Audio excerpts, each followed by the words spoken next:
Então, hoje nós temos a nossa segunda aula do curso Uma Introdução à Filosofia de Popper. Ele aqui, eu posso dar uma sugestão?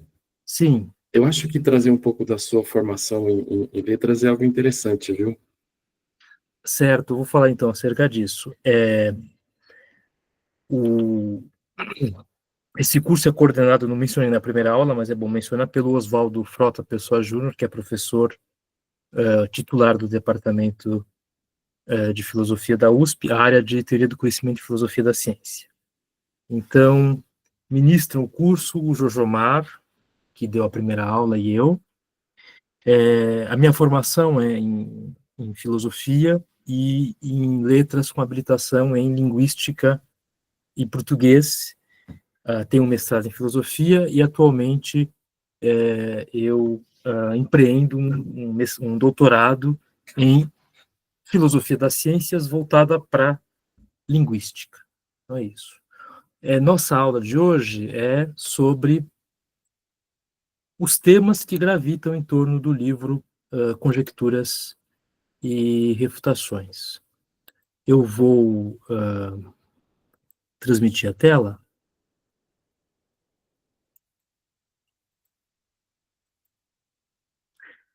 Quando eu transmito a tela, eu não posso ver vocês, então, se precisarem me interromper, é melhor falarem. Então, vocês conseguem ver a tela? Perfeito. Tá certo.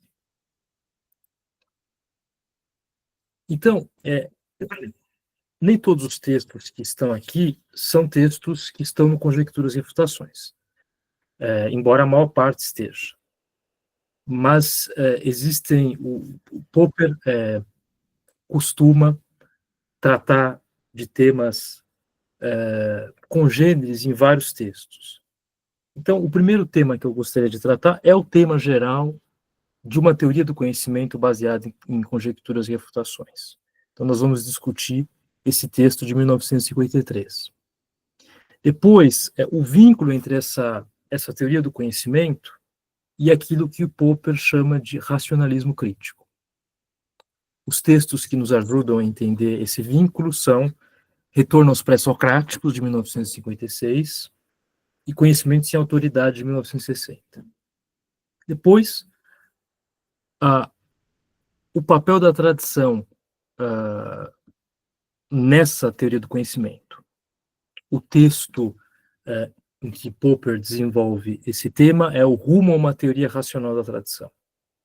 E, por fim, uma proposta geral de dinâmica das teorias científicas em O Incremento do Conhecimento Científico, de 1960, e Epistemologia Evolutiva, de 1973.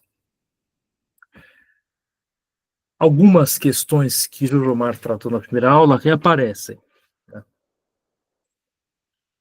Sobretudo esses dois problemas fundamentais da filosofia da ciência de Popper, que é quando pode uma teoria ser classificada como científica e se existe um critério para classificar uma teoria como científica, que é a contraparte dessa primeira questão. Popper narra a história de como esse problema surgiu na carreira dele. Então, por volta do final da década de 1910 e início da década de 1920, Popper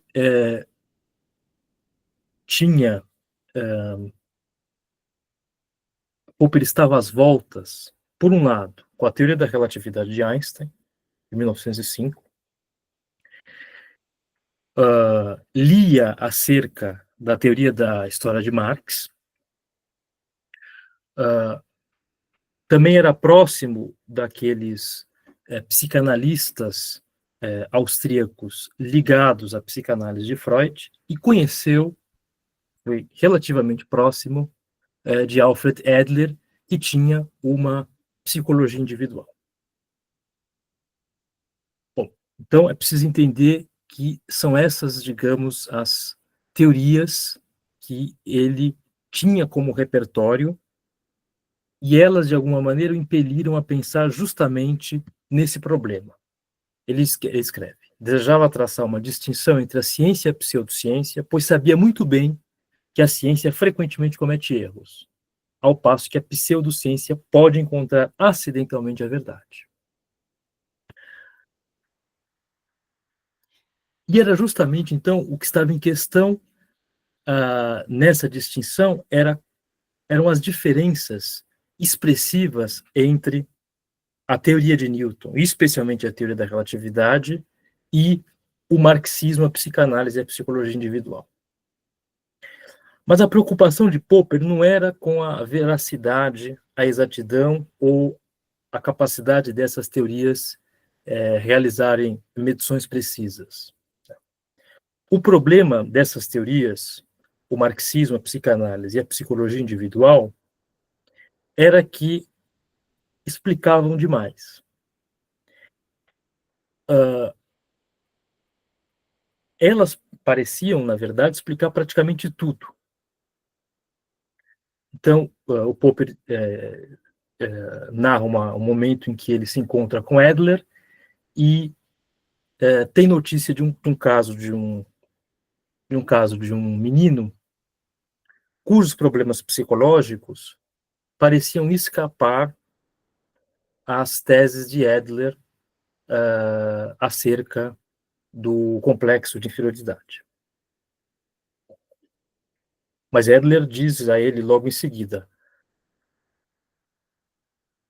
não, está totalmente de acordo, e dá uma explicação que ele considera plausível, ao que o Popper lhe diz: mas como é que você sabe que este caso também se enquadra na sua psicologia individual? E o Adler responde: é que eu já trabalhei com 1000 casos de garotos como esse. Ao Popper responde a ele de maneira jocosa: bom, agora são 1001 casos. Né? Então, o problema é que o estudo de qualquer uma dessas teorias parecia ter o efeito para Popper de uma conversão ou revelação intelectual. Né? Como se, abrindo-se os olhos para essas teorias, se pudesse ver exemplos confirmadores delas em toda parte. Quer dizer, o mundo estava repleto de verificações daquela teoria. E no caso de Adler e Freud, particularmente, Popper se dá conta de que não era possível imaginar qualquer comportamento humano que as teorias não fossem capazes de explicar, como exemplificou essa conversa que ele teve com Adler. E para Popper era justamente essa a fraqueza dessas teorias. Isso era bem diferente do que se passava tanto com a teoria da gravitação de Einstein. Einstein realizou uma previsão precisa acerca da atração da luz por corpos pesados. Uma previsão que, se não fosse confirmada, colocaria a própria teoria de Einstein em xeque. Bom,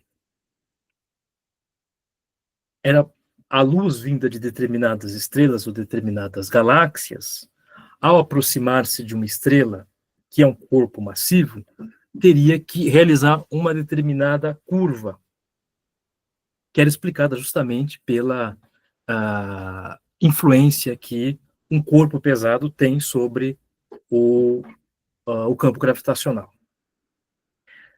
Nesse caso, ao realizar a comparação entre fotos de uma galáxia de dia, né, ou de noite, se veria que elas pareceriam distantes num caso e não no outro, justamente em razão desse desvio da luz. Para que essa teoria fosse confirmada, era preciso que se fizesse a observação durante um eclipse, que foi efetivamente feita por um astrônomo inglês chamado Eddington. Fez 2 vezes, inclusive, uma dessas vezes, a segunda vez, no Brasil, na cidade de Sobral.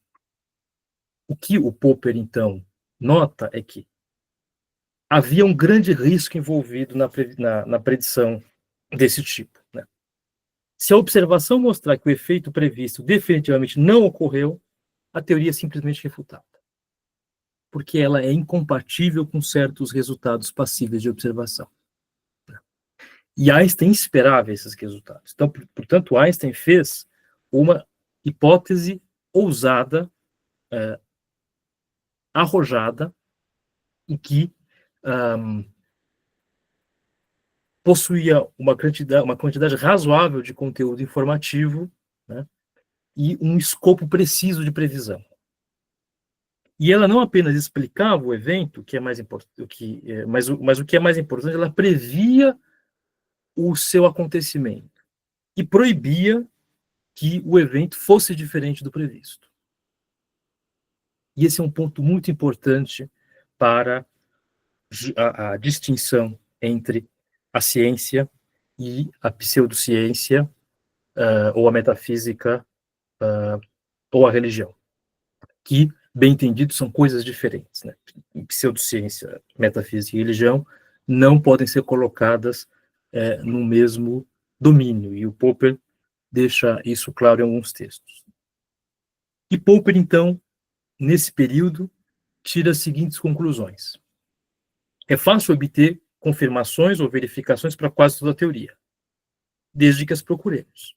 Então, as confirmações ou verificações, Jorge Omar deixou isso bastante claro na primeira aula, ao trabalhar o problema da indução, não garantem para Popper a cientificidade da teoria.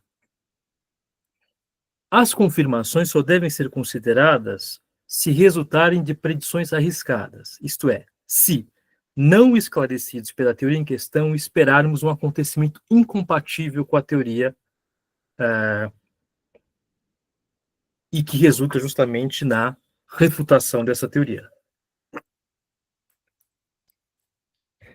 Toda teoria científica boa, e essa qualificação do Popper deve ser levada em conta, quer dizer, de fato, estamos diante de uma metodologia de pesquisa ou de uma filosofia da ciência com um caráter normativo. Toda teoria científica boa é uma proibição. Ela proíbe certas coisas de acontecerem. E quanto mais uma teoria proíbe, melhor ela é. Veremos por quê. Ela é mais testável.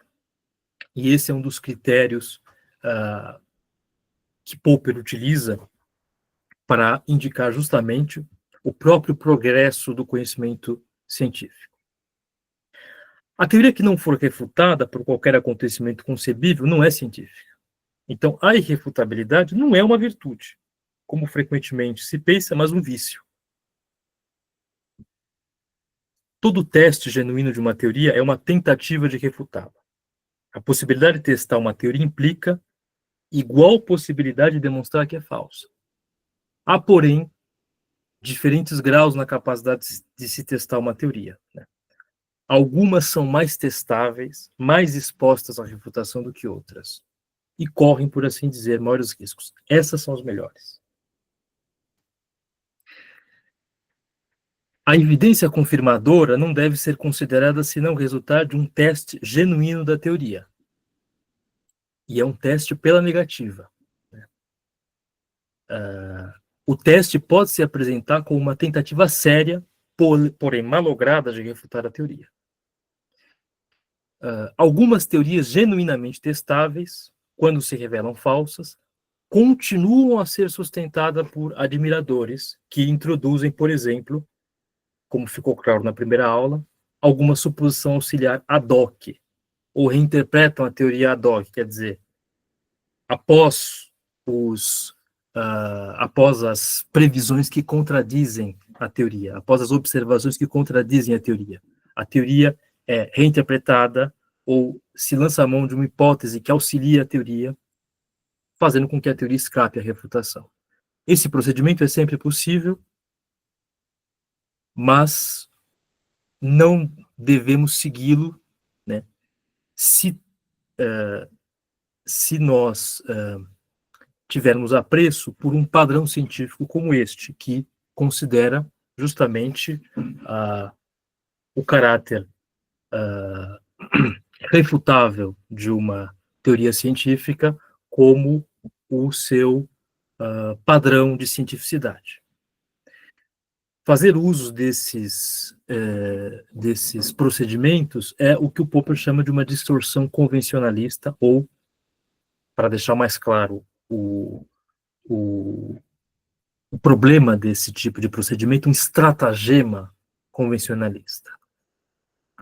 Há um texto de 1934, intitulado Falsificacionismo versus Convencionalismo, em que Popper escreve: quando descobrirmos que um sistema foi salvo por um estratagema convencionalistas, nós o testaremos de novo e o rejeitaremos se as circunstâncias assim o exigirem. Bom, aqui se expressa novamente o caráter normativo da metodologia de Popper, quer dizer, é preciso tomar uma decisão metodológica, dado o critério que define o status científico de uma teoria. Se é a capacidade de ela ser refutada ou testada, devemos tomar a decisão de não sermos convencionalistas. Então, temos, então, um critério de refutabilidade. Tá? Agora, a partir desse critério, nós vamos ver quais são os problemas daquelas teorias com as quais Popper estava às voltas. Né? Alguma pergunta?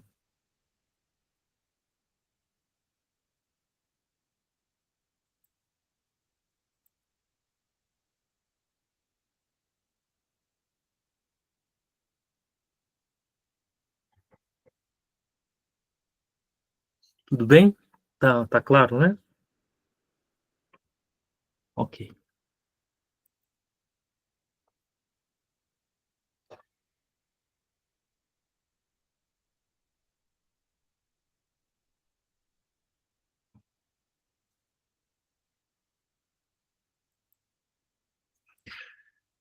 Bom, uma das teorias famosas, e não há problema nenhum de chamá-la de teoria, baseada em observações, e que, portanto, segundo Popper, até passaria nos critérios do verificacionismo, já que ela possui uma série de observações confirmadoras, ao mesmo tempo que possui uma série de observações infirmadoras, é a astrologia.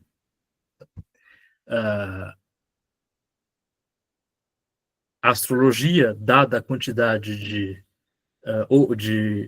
de observações cruciais que mostram que as previsões dela não funcionam, deveria ser rejeitada.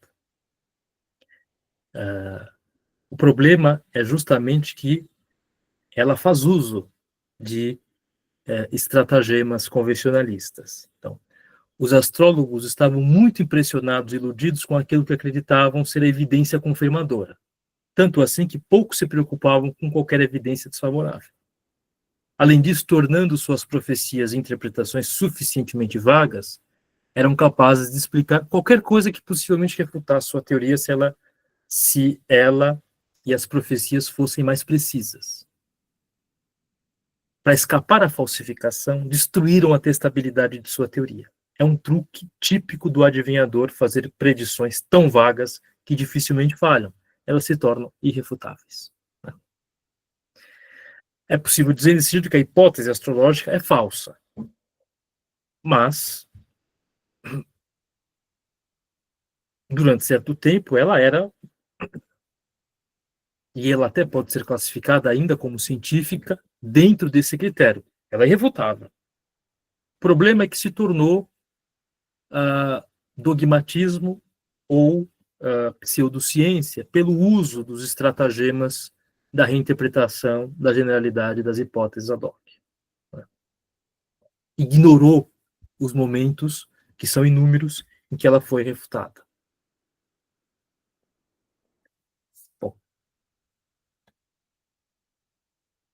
Bom, essa é a interpretação de Popper acerca da teoria marxista.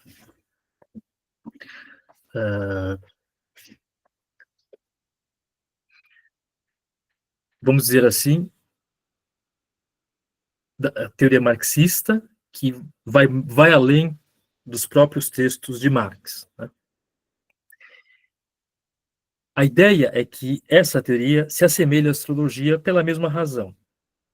Digamos, fez uma previsão, essa previsão não foi confirmada, de tal maneira que, do ponto de vista de Popper, foi refutada. Mas os partidários dela não aceitaram a refutação e a reinterpretaram. Eu cito Popper. Em algumas de suas formulações anteriores, como, por exemplo, na análise de Marx sobre o caráter da Revolução Social vindoura, as predições eram testáveis e foram refutadas. Mas, em vez de aceitar as refutações, os seguidores de Marx reinterpretaram a teoria e a evidência para fazê-las concordar entre si. Salvaram, assim, a teoria da refutação, mas ao preço de adotar um artifício que a tornou de todo irrefutável. Provocaram, assim, uma distorção convencionalista, destruindo-lhe as anunciadas pretensões ao padrão científico. Bom, a astrologia e a teoria marxista fazem previsões, em certo momento de suas histórias, fizeram previsões que poderiam ser confirmadas e não foram. Nesse sentido, elas mesmas estabeleceram as condições de sua refutação, o que as torna, em certo sentido, científicas. Não é o caso das teorias psicanalíticas mencionadas por Popper, o caso, a teoria psicanalista de Freud e a psicologia individual de Adler. Porque, desde o início, essas teorias se estruturam de tal maneira que não é possível conceber uma observação que as contradiga. Sendo mais específico, não é possível conceber um comportamento humano capaz de contradizer as explicações da teoria psicanalítica e da psicologia individual de Adler, do ponto de vista de Popper, bem entendido.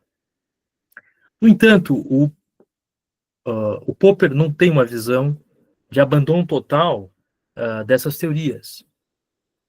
Aliás, é importante dizer que Popper, nós vamos ver isso com mais calma, ele não é um filósofo da ciência que rejeita em absoluto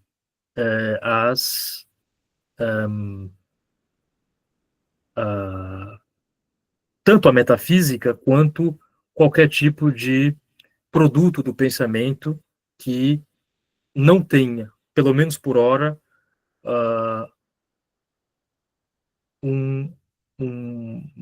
não estabelece, pelo menos por hora, as condições de sua própria refutação. Se eu não me fiz entender, vocês podem perguntar, mas a ideia é que, digamos assim, o pensamento produz estruturas que, mesmo não estabelecendo, são explicações que, mesmo não estabelecendo por hora a sua refutação, um dia podem ainda tornar-se irrefutáveis. Então, o Popper escreve: isso não significa que Freud e Adler estivessem de todo errados.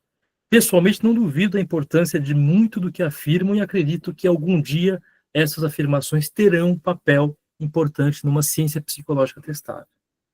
Contudo, as observações clínicas, da mesma maneira que as confirmações diárias, encontradas pelos astrólogos, não podem mais ser consideradas confirmações da teoria, como acreditam ingenuamente os analistas. Quanto à epopeia freudiana do ego, superego e id, não se pode reivindicar para ela um padrão científico mais rigoroso do que o das histórias de Homero sobre o Olimpo. Eu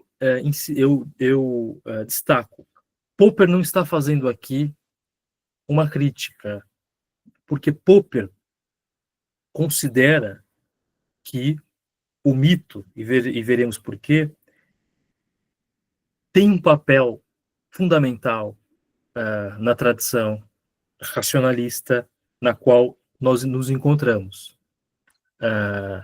Em certo sentido, vamos ver isso, né? Toda teoria científica é um mito. Não é um mito de Homero, mas é um mito. Né? Nós vamos entender por quê. O problema é ser mito de Homero. Essas teorias descrevem fatos, mas à maneira de mitos. Sugerem fatos psicológicos interessantes, mas não de maneira testável. Ser mito à maneira de Homero é ser um mito não testável. A ideia do Popper é que a fonte dos mitos e das teorias científicas é a mesma, já que a filosofia da ciência dele propõe que as teorias científicas não surjam da observação. Elas surgem de um outro lugar, que é o mesmo lugar do qual surgem os mitos. Digamos, é a capacidade humana de pensar e de propor explicações. Aliás, mitos podem desenvolver-se e tornar-se testáveis. Né? Então, historicamente, muitas teorias científicas se originaram de mitos. Então, a teoria da evolução por erros e acertos de Empédocles é um exemplo disso. Então, como se já houvesse em Empédocles uma proto-teoria da evolução. E não era testável quando Empédocles a propôs. Aliás, Empédocles propôs essa teoria em texto elegíaco, em poesia, né? O que já indicava também a filiação dele com a tradição mitopoética. O mesmo vale para Parmênides, né? Há um mito de Parmênides sobre o universo imutável, onde jamais nada acontece. Então, o Popper diz, se adicionarmos uma dimensão ao universo visualizado por Parmênides, teremos o universo de Einstein, do qual também nada jamais acontece, pois, em termos de 4 dimensões, tudo está determinado e estabelecido desde o início. Popper, durante um período relativamente longo da carreira dele, se dedicou ao estudo dos pré-socráticos e da filosofia grega.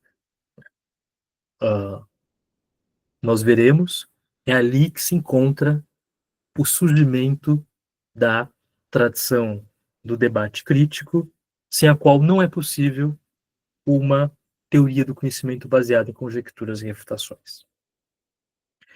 Em suma, não é porque uma teoria passa a ser considerada não científica ou metafísica que ela se torna absurda ou sem sentido. E nisso está uma crítica implícita ao verificacionismo,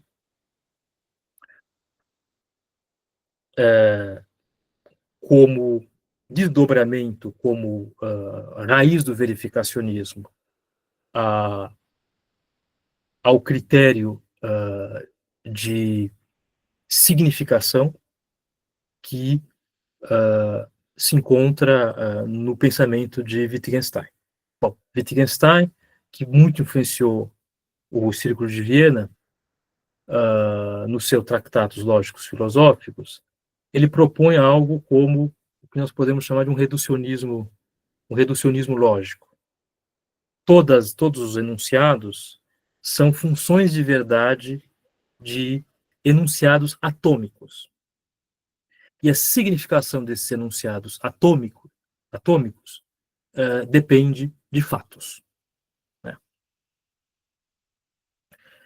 É por isso que a filosofia e a metafísica em geral não tem sentido, porque os enunciados que constituem sistemas metafísicos não podem ser reduzidos a enunciados atômicos que se refiram a fatos.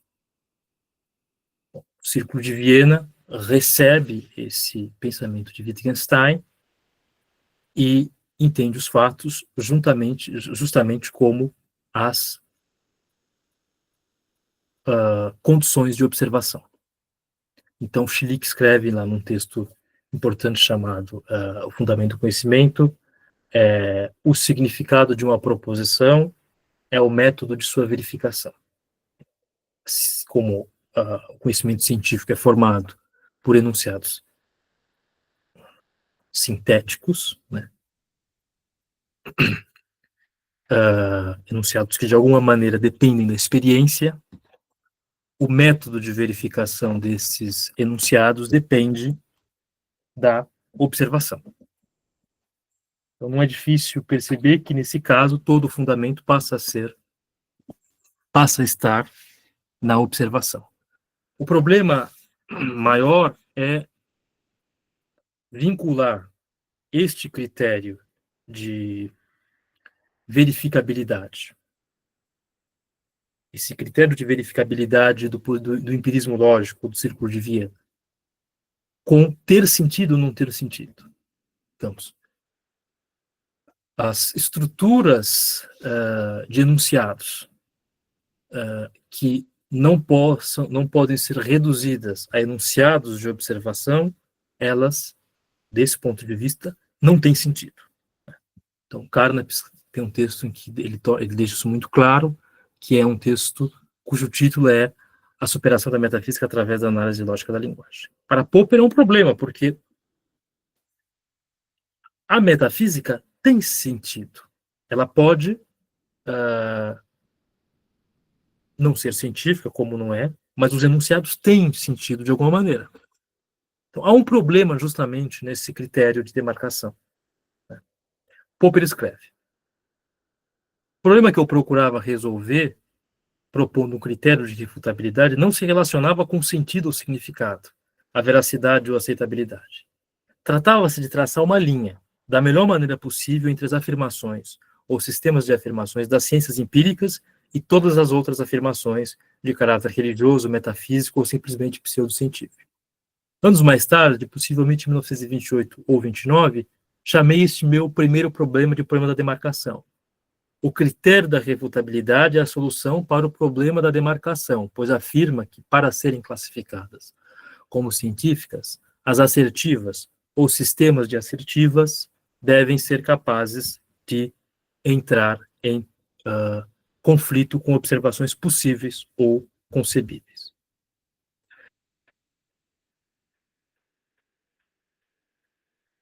O problema, justamente, do critério usado pelo Círculo de Viena, além de confundir demarcação de ciência e não ciência com demarcação de significado ou não significado, é que ele era também muito restrito e amplo.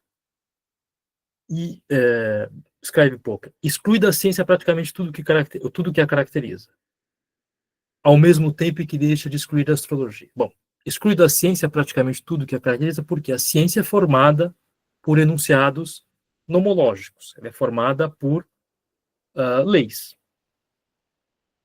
que tem uma dada universalidade que não pode ser justificada a partir de enunciados particulares. Esse é o problema da indução. Não há um princípio, bom, cai-se num ciclo vicioso quando se pensa no princípio da indução, como o João Gilmar explicou na primeira aula. No entanto, a astrologia é baseada em observação, né? Aliás, em muita observação. Ela considera o próprio sistema ptolomaico para realizar todas as suas previsões. Bom, e o sistema ptolomaico é uma teoria científica, Popper diria falsa, mas que explica um certo domínio de fenômenos. Escreve Popper: nenhuma teoria científica pode ser deduzida de afirmações derivadas da observação, bom, problema da indução, ou descrita como função da verdade nelas contidas. De certa maneira, ele está remetendo aqui bom, por um lado, ao critério de verificabilidade do Círculo de Viena, e, por outro lado, a própria noção de significado proposta por Wittgenstein no Tratados Lógico-Filosóficos. Bom, a conclusão de Popper, levando em consideração o problema da indução, é que a ciência não avança em função da crença em leis pelo hábito da regularidade. Fenômenos que passam a ser observados com regularidade e que são generalizados de tal maneira a criar uma lei. Não é assim que se passa. A ciência avança pela invenção de leis. O que quer dizer que as hipóteses antecedem as observações e sempre vão além delas. Ele escreve: sem nos determos em premissas, damos um salto para chegar a conclusões, que podemos precisar pôr de lado caso as observações não as corroborem. Nisso está já posto um conhecimento baseado em conjecturas e refutações. É como a ciência avança. Escreve Popper, é um processo que permitia compreender por que nossas tentativas de impor interpretações ao mundo vinham logicamente antes da observação de similaridades. Como havia razões lógicas para agir assim, pensei que esse procedimento poderia ser aplicado também ao campo científico. Que as teorias científicas não eram uma composição de observações, mas sim invenções, conjecturas apresentadas ousadamente para serem eliminadas no caso de não se ajustarem às observações, as quais raramente eram ocidentais, sendo coligidas, de modo geral, com o propósito definido de testar uma teoria procurando, se possível, refutá-la. Bom, o cientista não sai observando a torto e direito, tateando às cegas, não é? Mas ele observa com um propósito definido. Esse propósito definido remete justamente à invenção de conjecturas. Né?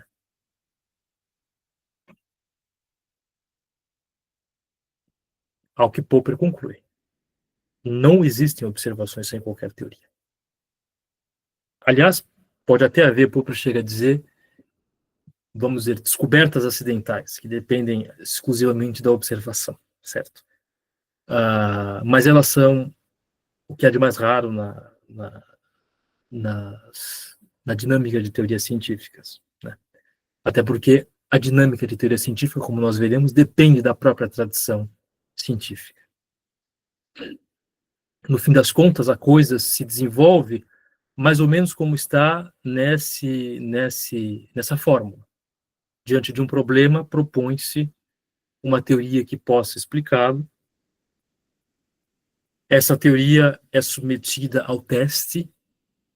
O teste elimina os erros e cria novos problemas. E assim o conhecimento vai avançando. Eu vou passar para um outro texto que faz justamente o vínculo entre essa concepção de um conhecimento que avança por conjecturas e refutações e a ideia de Popper de racionalidade. Eu gostaria de saber se há alguma questão.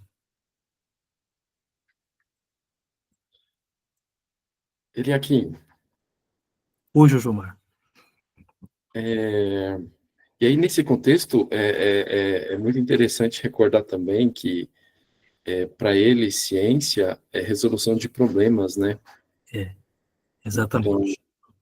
Então aquela estrutura lógica, né, de implicações que você mostrou, a gente pode pensar, quando a gente pensa em ciência, a gente pensa numa estrutura que é muito complexa, né? Em termos de... Agora, quando a gente pensa num problema específico, a lógica é a mesma. Exatamente. Nós vamos chegar justamente nesse ponto. Espero não ter... Não, a sua contribuição é muito bem-vinda. E respondendo ao Atanassi, se toda a ideia nasce como um mito, teoria e só depois se pode perseguir a comprovação, é mais ou menos dessa maneira, sim. Quer dizer, vamos dizer assim, a fonte das conjecturas que se tornam, digamos, teorias científicas por serem refutáveis, é a mesma dos mitos. Popper não se preocupa, digamos assim, em responder exatamente qual é essa fonte, até porque o Popper, como nós veremos, ele é contrário a uma epistemologia tradicional que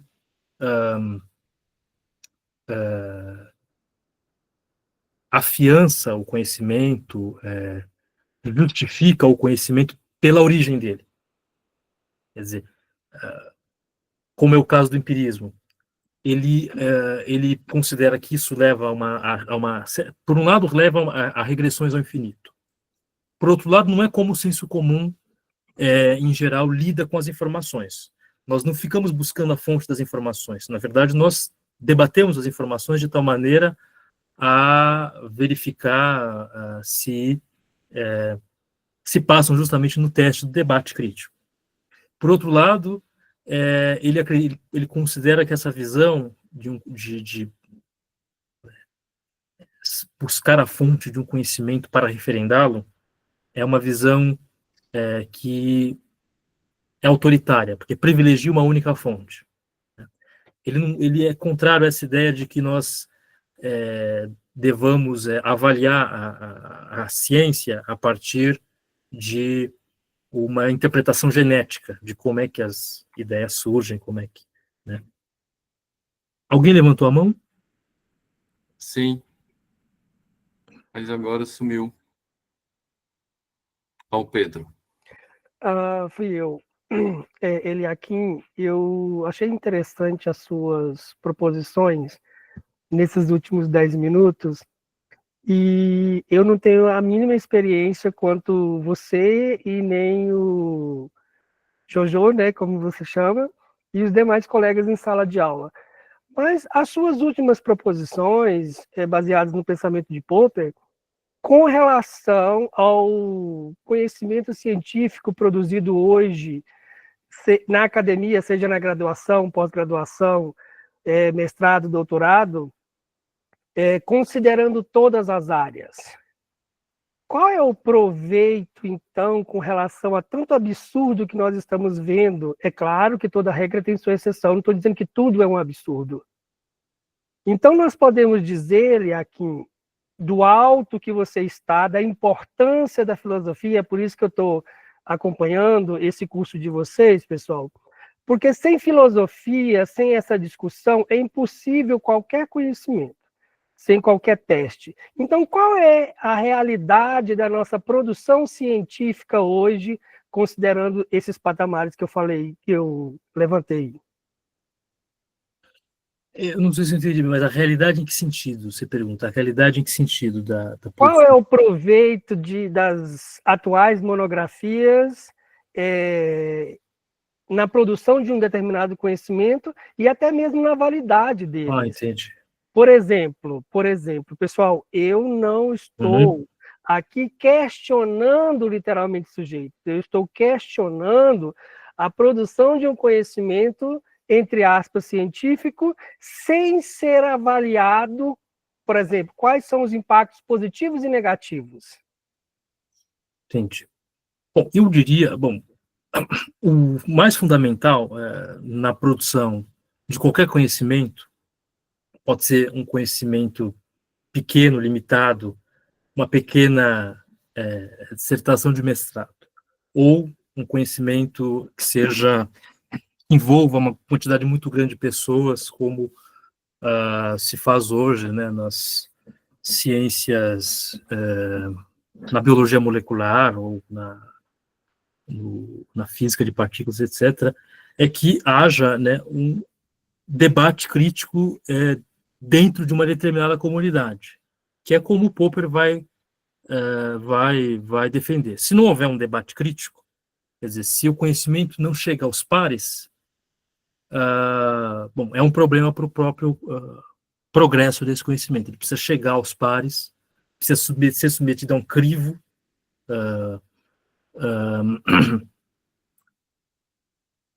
É mais ou menos isso. Não sei se eu satisfiz a sua questão, mas a gente pode voltar a isso conforme a gente for avançando nessa ideia do Popper de um racionalismo crítico. Tudo bem? Posso colocar um ponto? Uhum. Pelo menos assim, na nossa área em filosofia, né, nós estamos bem conscientes que nós não estamos produzindo ciência. Filosofia não é ciência, nesse sentido popperiano, né? E aí, como característica da filosofia hoje, especialmente depois de todo esse período cientificista, é que o nosso intuito ele é esclarecer algumas questões, esclarecer conceitos, ampliar problemas, tá nesse nível. Agora, você tem, como ele aqui comentou, você tem as áreas de ciência dura, né? E assim, o que eu percebo dos meus colegas, já que você comentou sobre mestrado e doutorado, né, dos meus colegas lá da física, é que mesmo o período de mestrado e doutorado, hoje, ele é um período de formação. Tá? O que, de fato, se produz nesse nível, tá? Nesse nível. Raramente é algo que de fato, vai fazer a ciência daquela área ter um salto. Você está preparando, você está formando pesquisadores. Tá? Esses caras, eles vão dar frutos quando eles estiverem no instituto, numa empresa. É muito raro um colega do doutorado que ele tem um trabalho que seja assim, eu nem vou dizer revolucionário, mas assim, com um peso numa contribuição numa ciência, para usar uma terminologia de Kuhn, né, numa ciência normal, com uma repercussão internacional, por exemplo. É raro. Tá? Então, é um investimento que se faz. O mestrado e o doutorado é isso também. Perfeito. Ismael? Olá, boa noite. Eu tenho uma dúvida, seguindo um pouco o ponto que o Jujomar falou das ciências duras. Ele é que, quando você fala sobre a questão da refutação da astronomia pelo Popper, né, com pseudociência, eu não entendi muito bem o que faz com que seja refutado. Por exemplo, pegando esse ponto das ciências duras, né, se a gente faz um paralelo com, por exemplo, métodos estatísticos que são usados para fazer previsões de séries temporais, por exemplo. Eles também são métodos usados que dificilmente vão acertar. Geralmente eles vão gerar um valor que possivelmente não é o valor do que vai acontecer, é uma previsão. Nesse mesmo sentido, a astronomia não, a astrologia se gera, de certa forma, uma previsão que pode se concretizar ou não. Nesse caso, a gente tem dois casos, né, claro, um considerado uma pseudociência, a astrologia, e outro considerado como uma ciência de fato. O que caracteriza essa derrubada, né, da astrologia como pseudociência em detrimento de um método matemático, por exemplo, de uma ciência dura? Bom, há uma enorme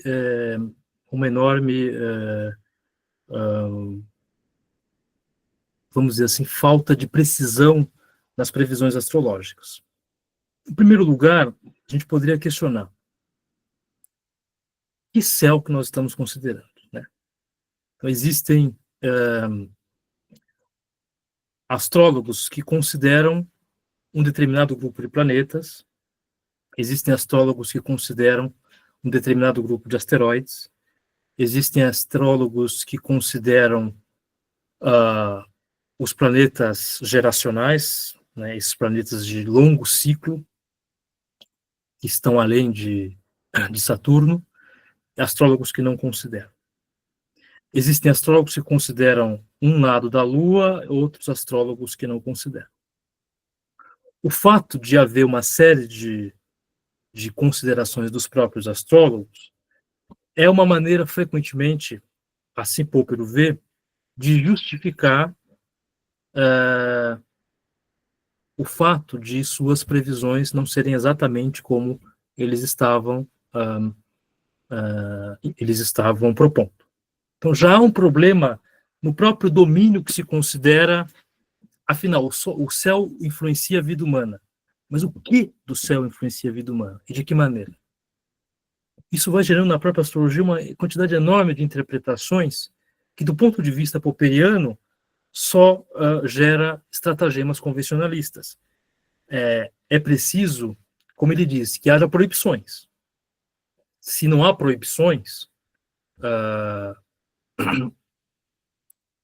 mesmo, eu acredito que mesmo nas previsões estatísticas, existam proibições. Você tem margens de erro, mas se a previsão, se o que acontecer estiver em grande desacordo com a previsão estatística, é um problema para a hipótese no qual se baseia a previsão estatística, né? Não sei se eu respondi bem a sua pergunta. Mas já há um problema aí da própria, na própria maneira como os astrólogos constroem esse céu, que eles julgam que influencia a vida humana. Mas que céu exatamente é este? Né? Então, essa falta de precisão impede que se estabeleçam condições de refutabilidade. Afinal de contas, eu posso ter nascido... Bom, o astrólogo considera... faz uma determinada previsão acerca de um acontecimento, essa previsão não se concretiza, e ele, então, busca, digamos, toda a descrição do céu naquele momento que deveria ter acontecido aquela previsão, e verifica que passou um asteroide. Então, esse asteroide, de alguma maneira, influenciou. Aliás, a astrologia tradicional nem considera os asteroides, né? Mas a moderna considera. Então, há um problema nesse aspecto, né? Já há um problema aí. Então, vamos dizer assim, há uma tal complexidade. O domínio da astrologia, ele mesmo, não é um domínio preciso. Né? Claro que, bom, enfim, mas é isso. Tá, entendi, muito obrigado. Então, basicamente, se a gente pensar, por exemplo, do ponto de vista, nesse caso da estatística, que é algo fundamentado na matemática, você tem definições muito bem precisas, né, baseadas em probabilidade, fundamentalmente, né, que é uma coisa matematicamente bem definida, né, então você não tem como fazer ter uma ideia de imprecisão, né. Então, entendi, para mim ficou super claro agora, muito obrigado. Sim, Gilberto? Olá, boa noite, tudo bem a todos? Eu queria só complementar um pouquinho, porque tem uma questão que, assim, quando a gente está falando em estatística, em nível de matemática, né, científica mesmo, ela tem aquele chamado, faz parte do trabalho estatístico, que é, por exemplo, desvio padrão. Ou seja, quando você estabelece uma probabilidade de acontecer alguma coisa, você também dá as condições daquilo, onde ele poderia dar errado. É algo que falta para as pseudociências. Ela vai explicar tudo, ela não vai ter margem de erro, digamos assim. Né? E aí pega, né? Aí não tem como, porque ela se torna irrefutável. E, segundo o critério de demarcação de Popper, ele precisa ser refutável, ou prever as condições que pode não dar certo aquela previsão, ou então ser refutado e provar que não é válido, na verdade, ele deixar de se reivindicar como científico. Exatamente. Perfeito.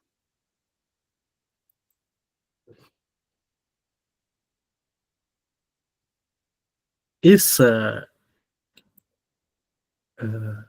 desenvolvimento da ciência baseado em conjecturas e refutações depende do despontar de uma determinada tradição, ao qual Popper chama tradição do debate crítico ou tradição racionalista. Onde teria começado essa tradição? Na Grécia Antiga, no século VI a.C., com o próprio surgimento da filosofia.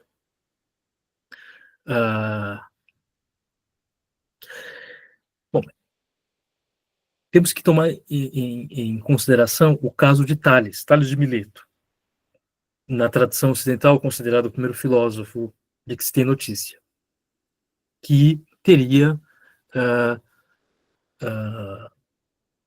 ao não se valer, digamos, da tradição homérica, teria proposto uma explicação da constituição do mundo, uma explicação cosmológica, ao afirmar que tudo é água. Bom, ao mesmo tempo, Tales, que vivia na Ásia Menor, numa região chamada Jônia, Tales tinha um parente mais novo, uns 15 anos mais novo, chamado Anaximandro, que teria sido aluno de Tales e, enquanto Tales estava vivo, teria proposto que não. Não é o caso de que tudo seja água. Na verdade, o que define, digamos, a natureza última das coisas, a sua arqué, como Aristóteles chamou esse princípio, é o apeiron, é o ilimitado. Bom, o que Popper extrai desse momento na história é que ali se formou uma tradição bastante interessante. Em primeiro lugar, Anaximandro não aceitou de graça a hipótese de Tales. Em segundo lugar, ao propor uma hipótese contrária à de Tales, enquanto Tales estava vivo e tendo sido aluno de Tales, indicava que havia uma certa condição de liberdade dentro daquela escola formada por Tales. Na medida em que Tales era considerado um dos 7 sábios e tudo mais, na medida em que Tales tinha uma autoridade enquanto sábio, é possível pensar que, na verdade, Anaximandro propõe uma hipótese diferente da de Tales, porque Tales, dentro de sua escola, estimulava o debate de tal maneira que a hipótese proposta por ele não era um dogma. Se compararmos com a escola pitagórica, que era uma exceção entre as escolas pré-socráticas, veremos uma escola dogmática, né, em que o pensamento de Pitágoras não poderia ser questionado. Aqueles que o questionassem eram expulsos ou, há relatos de que um dos membros teria sido morto afogado, né, por ter revelado a suposta descoberta dos números irracionais a partir da geometria pitagórica. Era uma exceção, porque o que Popper verifica nas escolas pré-socráticas é justamente uma espécie de tradição de debate em que hipóteses diferentes pululam, né? Então, o Popper escreve: o caráter da filosofia grega e das escolas filosóficas é muito diferente do tipo dogmático de escola. A história do problema da mudança, que diz respeito a essas cosmologias, como a de Tales, a de Anaximandro, Anaximenes, etc. Esse problema da mudança, a história desse problema, é uma história de um debate crítico, de uma discussão racional. Novas ideias são propostas como tais e emergem como resultado da crítica franca. Há poucas mudanças subreptícias, ou seja, mudanças que acontecem debaixo dos panos, como aconteceu na escola pitagórica, como acontece nas escolas dogmáticas, em que acontecem cismas, né, porque alguém tem uma ideia que é diferente do que se considera digamos, o dogma, etc. Né? Em vez do anonimato, encontramos uma história das ideias e de seus criadores. É daí que surge uma tradição racionalista. Popper diz: isso criou a tradição de conjecturas ousadas e de crítica livre, a tradição que deu origem à atitude racional ou científica, e com ela, a nossa civilização ocidental, a única civilização baseada na ciência, embora, é claro, não apenas nela. Nessa tradição racionalista, mudanças ousadas na doutrina não são proibidas. Ao contrário, a inovação é incentivada e vista como um sucesso, um aperfeiçoamento, quando se baseia em um debate crítico dos predecessores. A ousadia de uma inovação é admirada, pois pode ser controlada pelo severo exame crítico a que se submete. É por isso que as mudanças de doutrina, em vez de serem feitas de forma subreptícia, são transmitidas junto com as doutrinas mais antigas e com os nomes dos inovadores.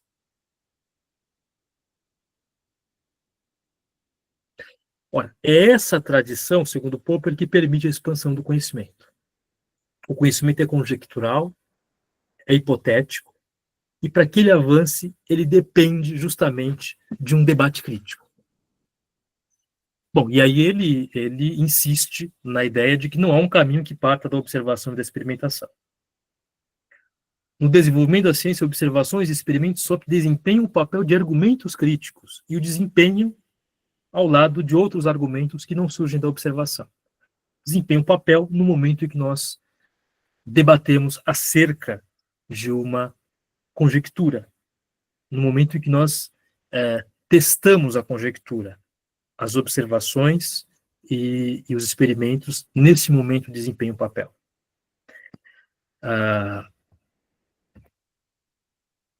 Bom, quais são os critérios de escolha de teorias, de conjecturas, de hipótese? Há um critério explicativo. Escolhemos aquelas que podem explicar mais.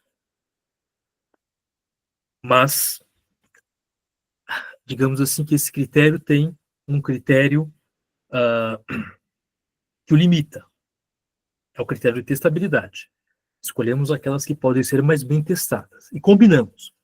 Poder explicar mais e poder ser mais bem testado. Se pode explicar tudo não sendo testado, não passa no crivo da cientificidade. Isso equivale a podem ser debatidas de maneira mais plena e mais crítica à luz de tudo que sabemos. Então, à luz de tudo que sabemos. Isso é importante. Popper valoriza a tradição científica e a tradição em geral, de todas as objeções que podemos imaginar e também, em especial, à luz de testes e observações experimentais que tenham sido concebidos com o propósito de criticar a teoria. Surge assim uma teoria do conhecimento baseada em conjecturas e refutação.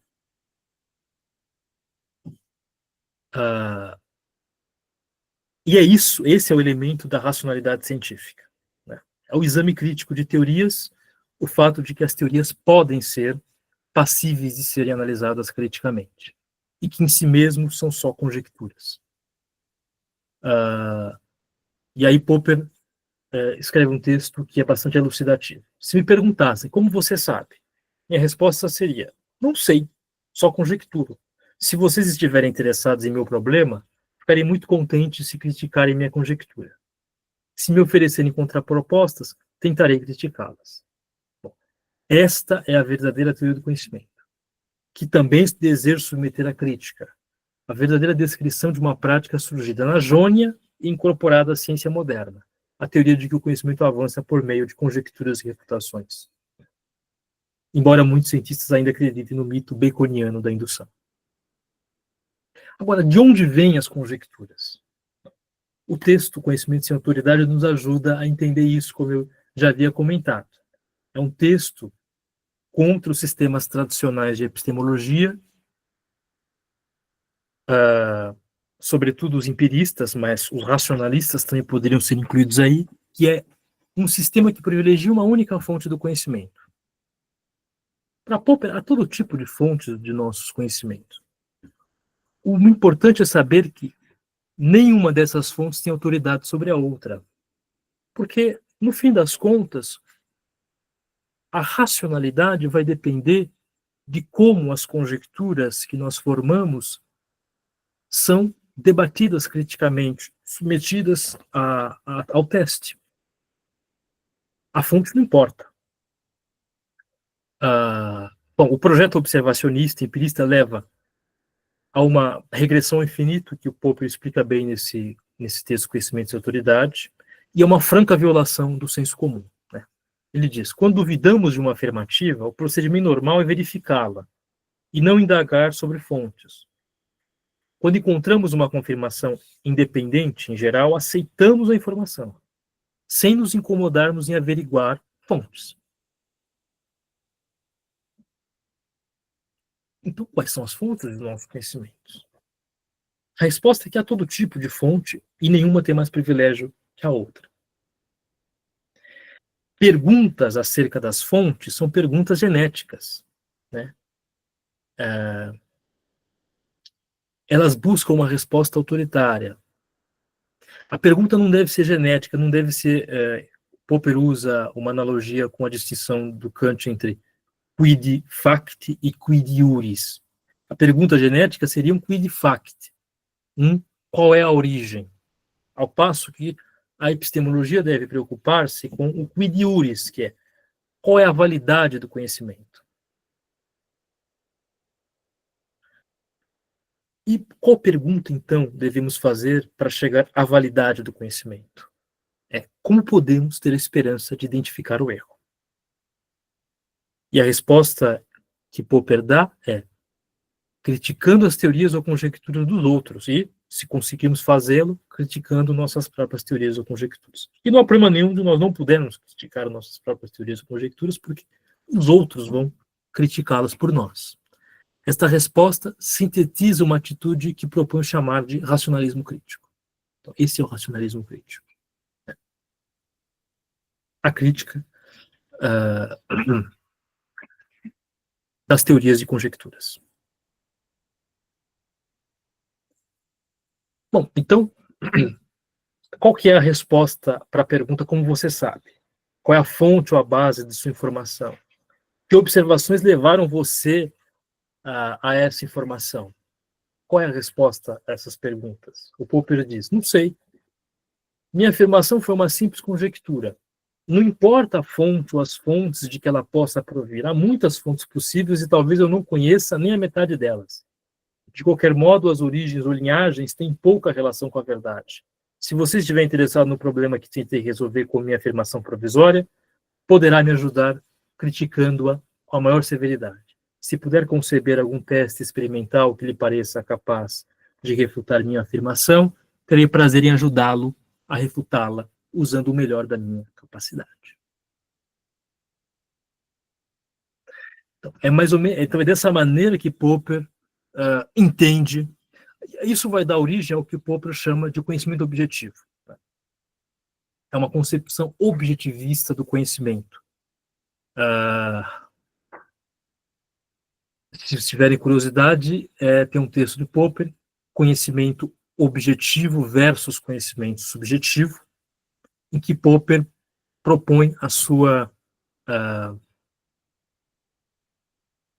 teoria do mundo 3. Quer dizer, o mundo dos conteúdos objetivos de pensamento, o mundo daquilo que é produto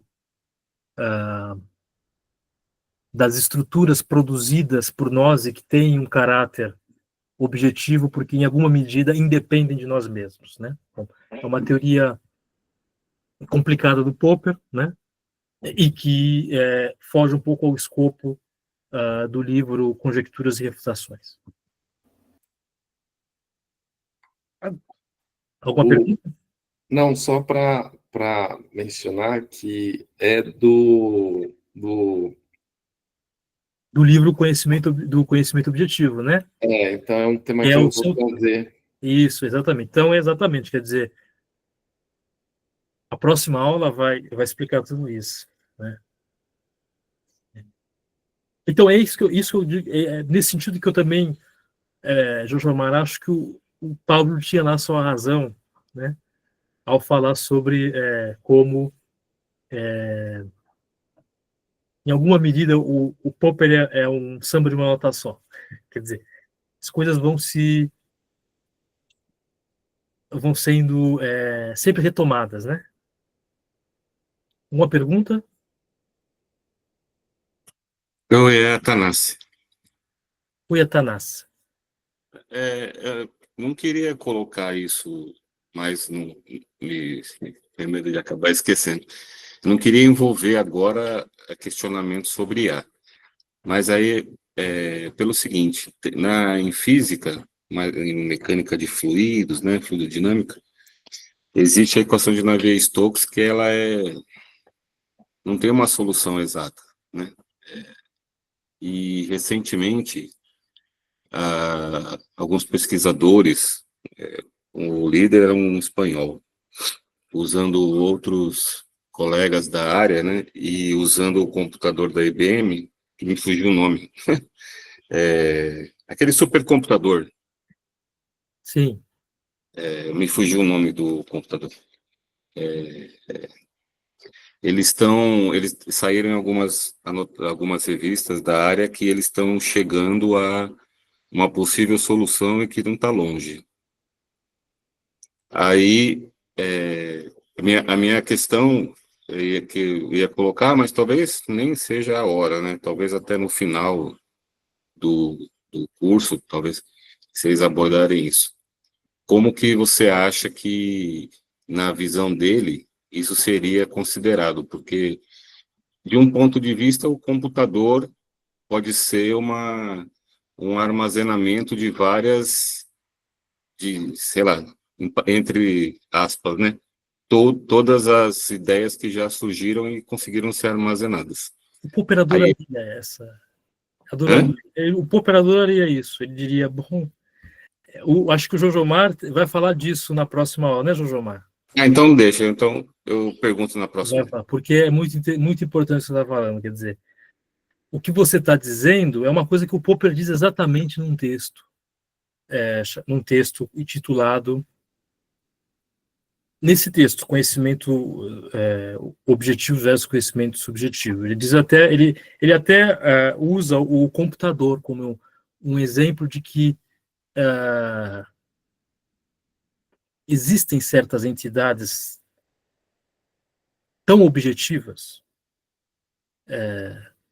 que constituem esse mundo do conhecimento objetivo que não dependeriam nem de um ser humano.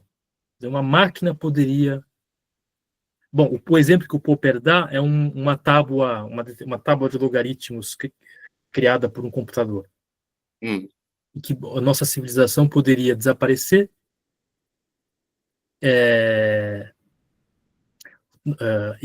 bom, suponhamos que ou surja uma civilização inteligente que chegue à Terra, ou a própria evolução de outros seres vivos resulte em criaturas inteligentes que poderiam decifrar esse produto,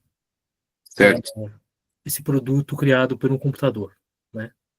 E aí ele diz, bom, para ele esse é um argumento em favor dessa concepção de que o conhecimento tem uma objetividade tal que independe de nós. Tá certo. Mas o Jojomar vai falar disso com... Ok, então. Tá certo, valeu. Agora, um diferencial dessa tradição racionalista é o modo como ela se relaciona com a tradição. Ela não é um simples abandono da tradição. Vamos dizer assim, não é só, como diz o Platão, é preciso expulsar Homero da República, ou diz o Heráclito, é preciso açoitar Homero e Hesíodo. Não é só isso, quer dizer. O diferencial é que os mitos passaram a ser discutidos. Mas eles produziam mitos. Segundo Popper, aqueles filósofos produziam mitos também. Claro que em Homero e em Hesíodo, a causa das coisas é um Deus. Mas eles estão pensando nas causas. Esse é um fato importante. Por mais que se atribua a causa a uma entidade que hoje nós chamamos de mítica, ainda assim se está pensando as causas. Os pré-socráticos continuam pensando as causas. É o que diz o Aristóteles na metafísica. Eles estão pensando aquelas 4 causas, bom, não as 4 causas.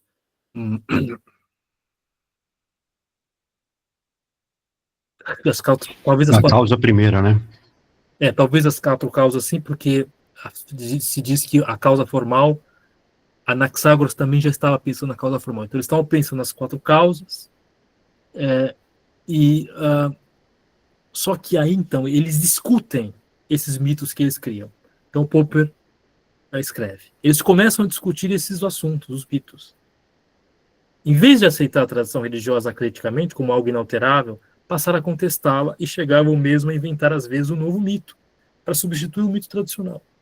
Temos que admitir que as novas histórias que propuseram em lugar das antigas eram fundamentalmente mitos, exatamente como as explicações abandonadas. Bom, então surge uma nova tradição. a adoção da atitude crítica com relação aos mitos, de discuti-los, de não só narrar os mitos antigos, mas também questioná-los. Ao contar um mito, esses filósofos se dispunham a ouvir o que os outros pensavam, admitindo, portanto, a possibilidade de que tivessem uma explicação melhor. Um caso emblemático é o próprio debate que se estabelece entre a escola de Eleia e a de Éfeso, quer dizer, Parmênides e Heráclito.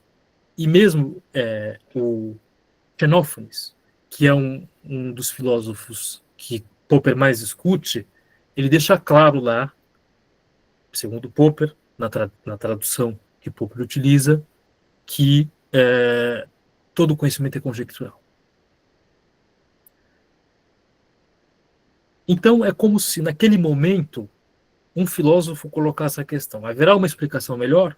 E ao que outro responderia: não sei, mas tem uma explicação muito diferente, que é igualmente boa.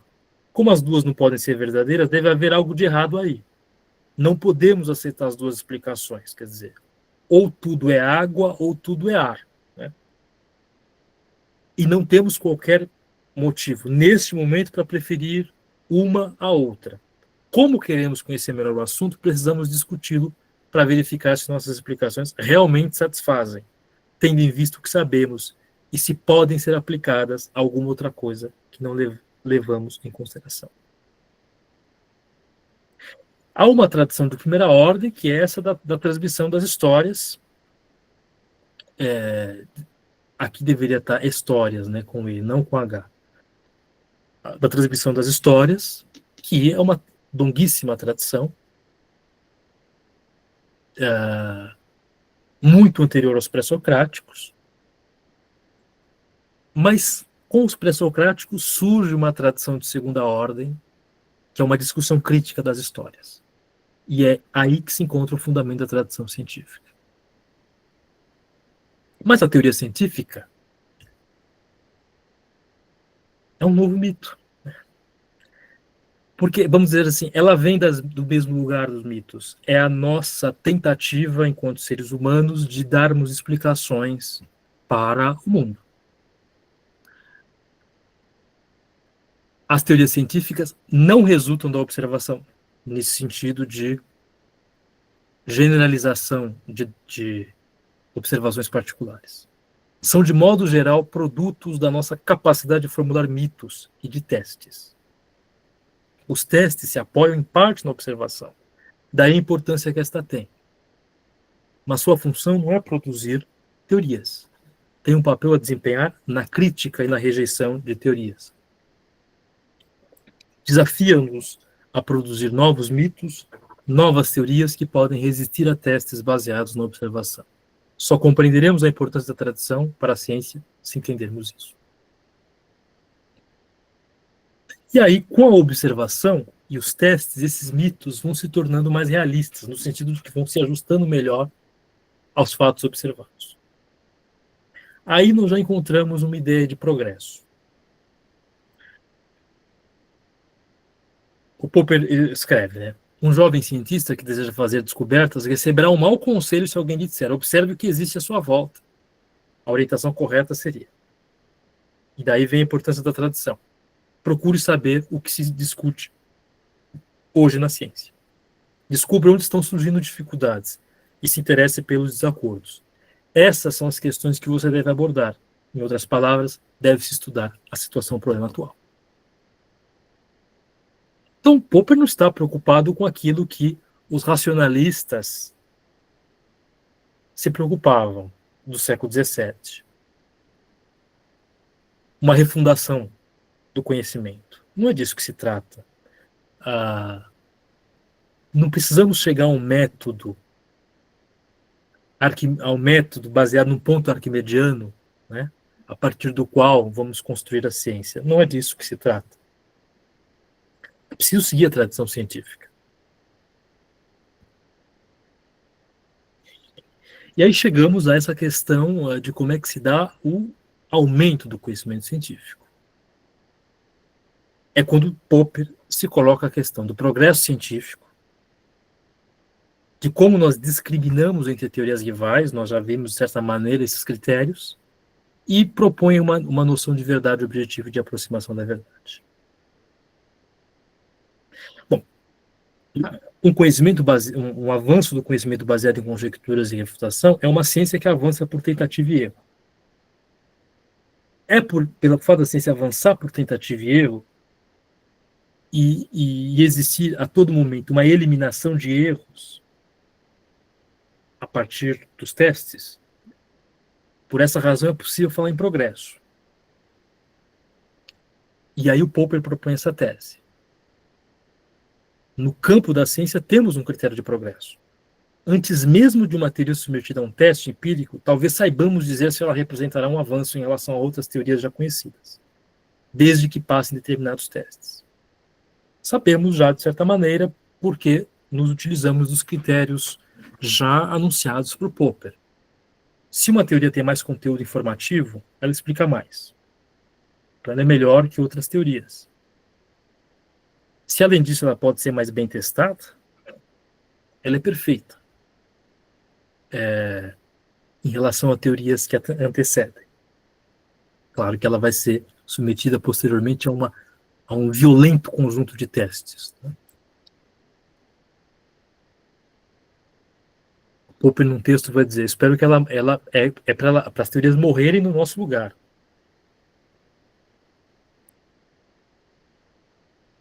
E aí tem um texto interessante, Epistemologia Evolutiva, em que o Popper elucida também essa questão do progresso, porque o Popper compara o conhecimento, a dinâmica do conhecimento científico, à dinâmica de um organismo.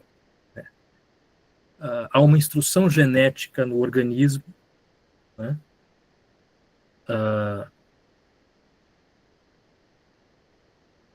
Que presente numa estrutura hereditária. No caso do organismo, é o DNA. Ou qualquer outro tipo de material genético, RNA. No caso do conhecimento científico, são as conjecturas e a tradição. Aí que está a instrução genética.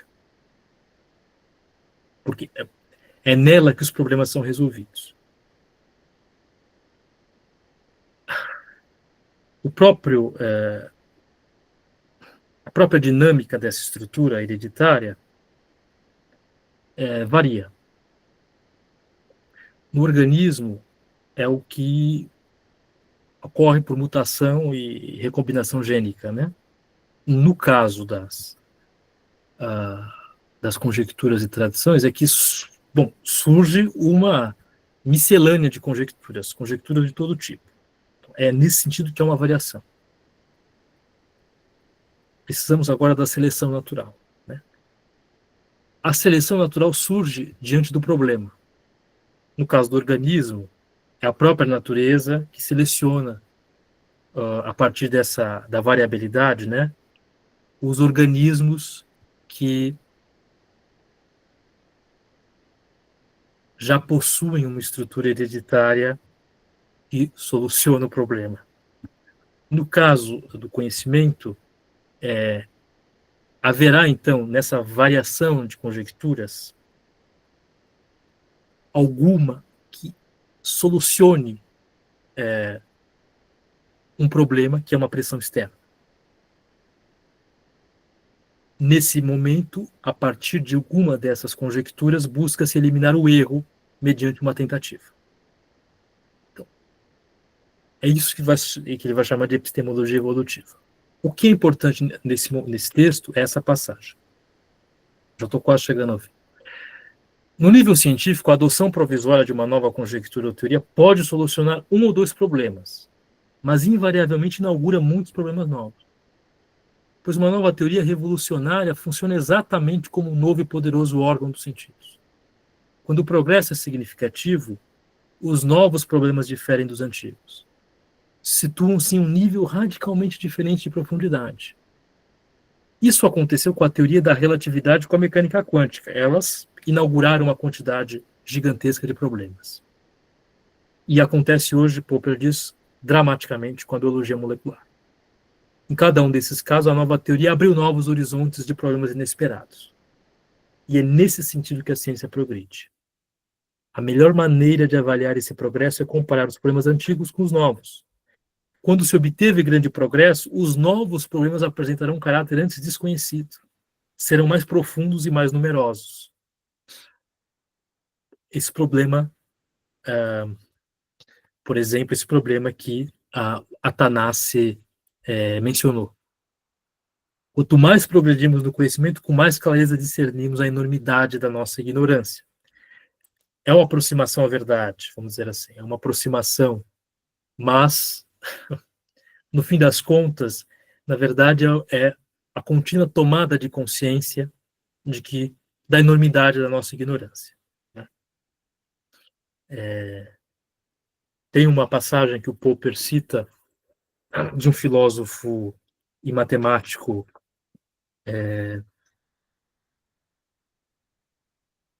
que faleceu relativamente cedo,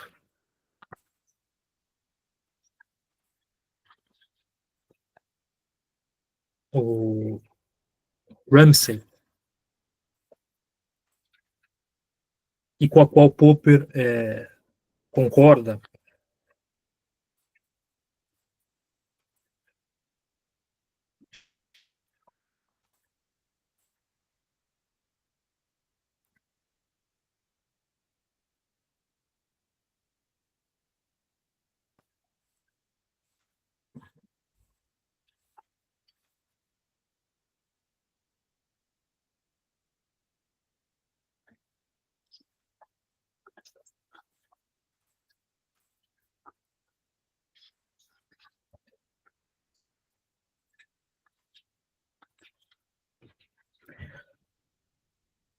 Ele diz assim, o Ramsay: pareço estar em desacordo com alguns amigos em dar pouca importância ao tamanho físico.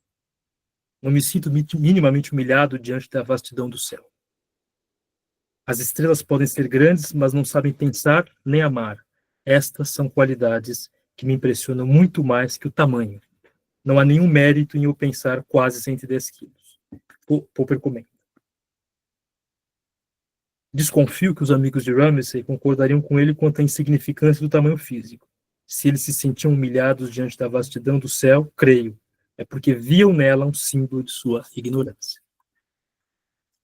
Quanto mais conhecemos a nossa ignorância, quanto mais ela nos parece grande, isso é para Popper o índice do nosso progresso. Eu termino aqui, mas faço uma espécie de fora do expediente, levando em consideração a pergunta que a Tanase fez na última aula acerca da relação com Thomas Kuhn. Eu acho que tem uma passagem. Bom, vamos fazer algumas observações. Esse texto, Epistemologia Evolutiva, é de 1973. É um texto em que Popper fala de como problemas, como a solução de problemas cria novos problemas. A estrutura das revoluções científicas é anterior a esse texto, é de 1962, certo? Muito embora, em alguma medida, o texto, a epistemologia evolutiva, pode ser, em alguma medida, uma resposta, explícita ou não, a esse comentário que o Thomas Kuhn faz no capítulo 11, a resolução das revoluções. Uma abordagem muito diferente de todo esse conjunto de problemas foi desenvolvida por Karl Popper, que nega a existência de qualquer procedimento de verificação. Ao invés disso, enfatiza a importância da falsificação, isto é, do teste que, em vista do seu resultado negativo, torna inevitável a rejeição de uma teoria estabelecida. O papel que Popper atribui à falsificação assemelha-se muito ao que este ensaio confere às experiências anômalas. Bom, no interior de um determinado paradigma, surge uma série de experimentos que desafiam as soluções exemplares de problemas dentro daquele paradigma, né? Digamos assim, é a soma dessas anomalias. Uma anomalia, por exemplo, da teoria da gravitacional de Newton era justamente o periélio de Mercúrio. Mas precisa ter uma soma dessas anomalias e um paradigma concorrente para que haja uma revolução científica. Bom, o papel que Popper atribui à falsificação assemelha-se muito ao que este ensaio confere às experiências anômalas. Isto é, a experiência que, ao evocar em crise, se prepara um caminho para uma nova teoria. Não obstante, as experiências anômalas não podem ser identificadas com as experiências de falsificação. Na verdade, duvido muito de que essas últimas existam. Não, Popper duvida que existam essas experiências de falsificação. Até porque Popper duvida que existam experimentos cruciais. Como já enfatizamos repetidas vezes, nenhuma teoria resolve todos os quebra-cabeças com os quais se defronta em dado momento. Eu acredito que, levando em consideração esse texto que nós acabamos de ver do Popper, Popper concordaria com essa afirmação. Por sua vez, as soluções encontradas nem sempre são perfeitas. Ao contrário, é precisamente a adequação incompleta e imperfeita entre a teoria e os dados que definem, em qualquer momento, muitos dos quebra-cabeças que caracterizam a ciência normal.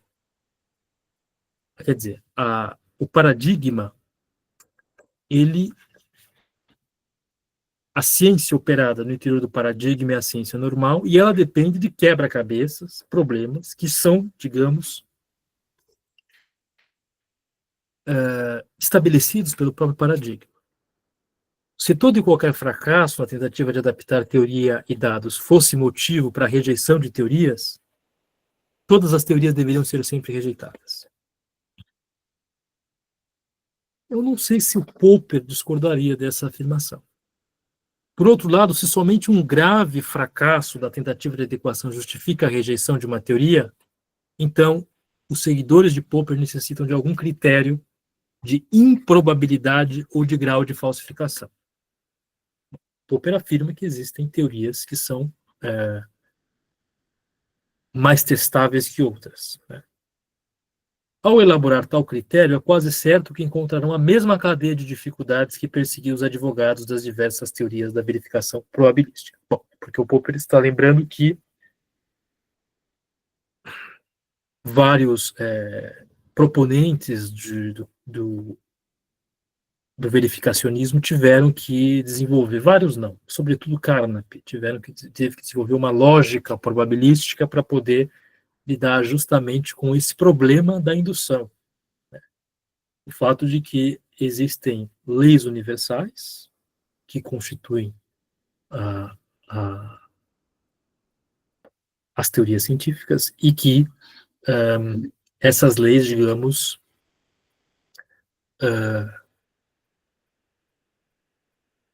não podem subsumir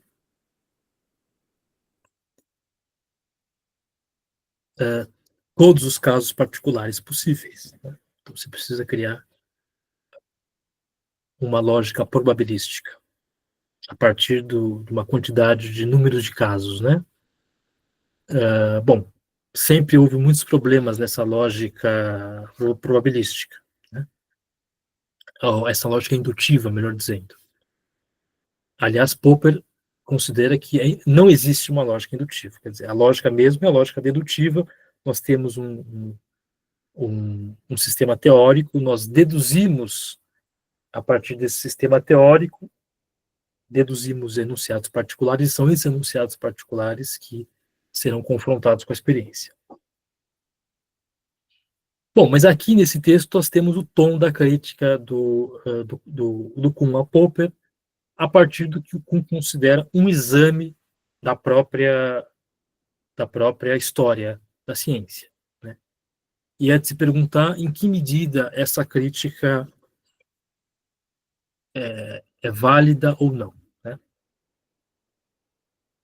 Bom, eu termino aqui a minha exposição e deixo para as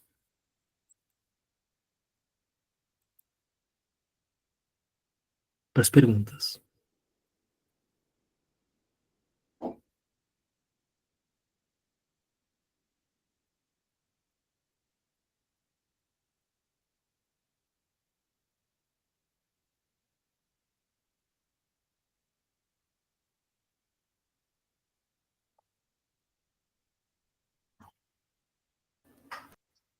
Bom, o Atanásio comenta que a astrologia coloca as restrições a posteriori, né? Na medida em que algo der errado, justamente seria um estratagema convencionalista.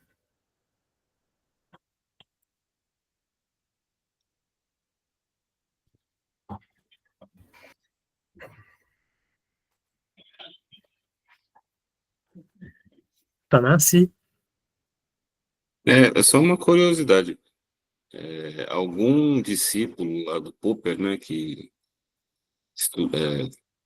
teve aula com ele, né, seguiu a linha, chegou a refutar alguma coisa dele? E na ciência eu já vi alguns casos, né, em outras áreas, biologia, coisas assim, tem alguns casos famosos, né? E você sabe dizer? É curiosidade, mas Que refutou o Popper, né? Algum faz essa pergunta? que nem o Lakatos, né? Vocês disseram Lakatos, Soros, e tal. Algum desses dos descendentes, né, digamos assim, dele, chegaram a refutar alguma colocação dele? Olha, os grandes críticos do Popper, né, além do Kuhn, o Lakatos, o Jojo Mar sabe mais do que eu, ele pode falar a respeito. O Feyerabend é um dos grandes críticos, né? Bom, aí o Feyerabend escreve um livro chamado Contra o Método. O próprio título do livro já dá o tom da crítica dele, quer dizer, ele é contra o método, quer dizer, na ideia de que a história da ciência mostra que a ciência avança frequentemente violando a sua própria metodologia, vamos dizer assim, seus próprios métodos e os seus próprios critérios epistêmicos, né? Ele vai dando vários exemplos disso.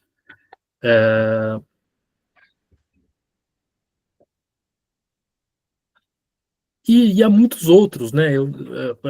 Sei lá, a metateoria estruturalista também não é popperiana, quer dizer, eles na verdade buscam entender a estrutura de teorias de uma maneira muito diferente de Popper, né? Há muitos, na verdade, viu? Há muitos. Mas isso mostra que Popper é um marco, né? Não, ok, Né? É um tá marco certo. no que se refere à filosofia da ciência do século XX. Ele recebeu muitas críticas, mas também teve muitos apoiadores. Tem uma pergunta no chat, ele aqui, olha lá. Bom, a metafísica, ela seria bom, é um sistema de enunciados irrefutável, no fim das contas, né? Portanto, o Popper consegue fazer essa distinção entre ciência e metafísica. A pseudociência, o que é importante entender é que ela se propõe, mesmo sendo irrefutável, ela se propõe científica. Né? Quer dizer, ela se propõe científica e ela ignora, né, o fato de que ou o fato de que ela é irrefutável, ou o fato de que as suas previsões não se concretizaram. Essa é a pseudociência. Por isso que a astrologia é muitas vezes chamada de uma pseudociência. Também às vezes se chama a psicanálise de pseudociência. Agora é o seguinte, é importante também ter em mente que os psicanalistas fizeram o trabalho deles. Eles leram Popper, eles usaram muitas vezes o critério do Popper para mostrar que sim, havia previsões e sim, digamos assim, essas previsões eram corroboradas, né? Ou, em alguma medida, eles abraçaram opositores do Popper que mostravam que a dinâmica das teorias científicas não é como o Popper apresenta, que o Popper, na verdade, é um normativista e que a coisa não se dá assim na prática. Então, quer dizer, eu acho que é importante, só para a gente não ficar fazendo uma crítica simplista do tipo, bom, o Popper disse a si mesmo, e pronto, a psicanálise é uma pseudociência, quer dizer, tem todo um debate sobre isso. Eu lhes convido a ver, tem um psiquiatra da Unicamp, né? Infelizmente me fugiu o nome dele agora, mas que tem textos acerca disso, de como a psicanálise, digamos, está também de acordo com a metodologia popperiana.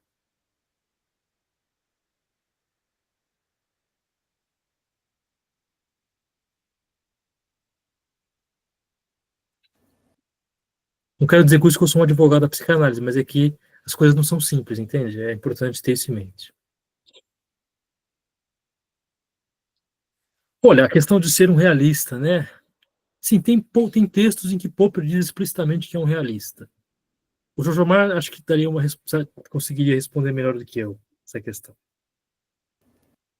É também um tema que ele aborda bastante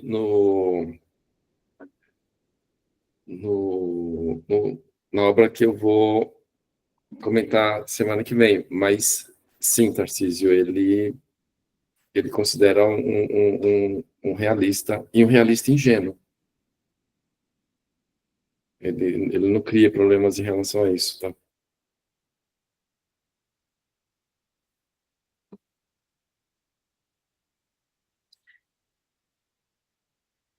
Jojo Mar vai tratar da obra, né, respondendo ao Atanassi, Conhecimento Objetivo, e outras obras que ele julgar, digamos,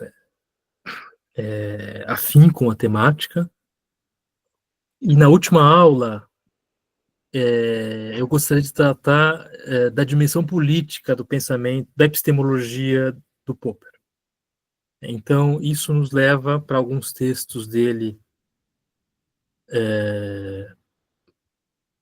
acerca da história do racionalismo.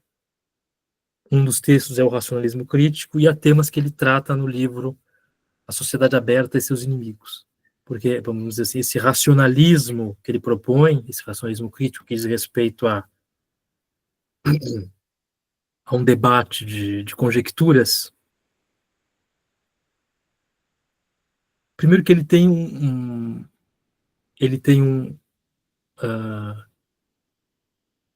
ele precisaria ele se desenvolveria num determinado tipo de sociedade, né? Então há toda uma crítica do Popper ao autoritarismo, né?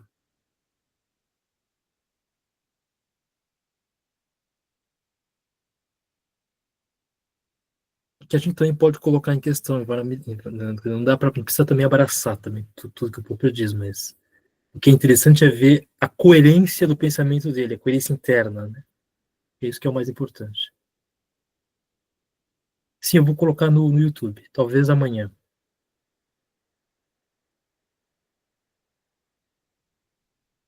Mais questões? Espero não ter falado rápido, né? Porque acabou mais cedo.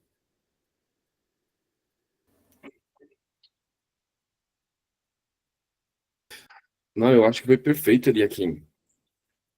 Só uma pergunta. Esses textos, eu imagino que você traduziu. Já existem traduções ou não?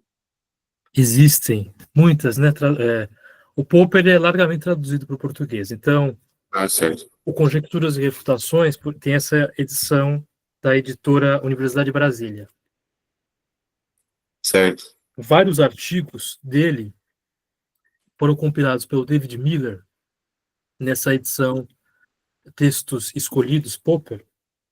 Foi traduzido pela Contraponto e pela editora da PUC-Rio. O livro,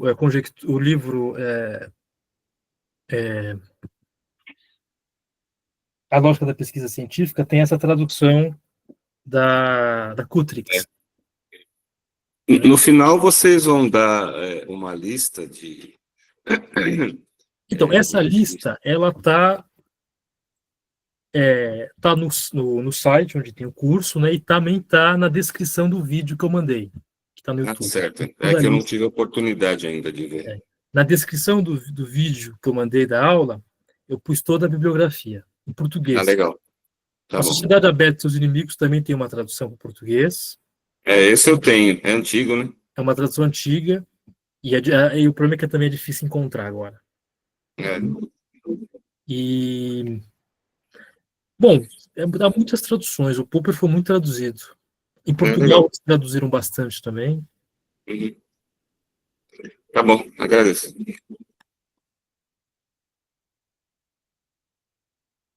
O Jojomar colocou o programa no chat. Ah, não, o Jojomar não, o André.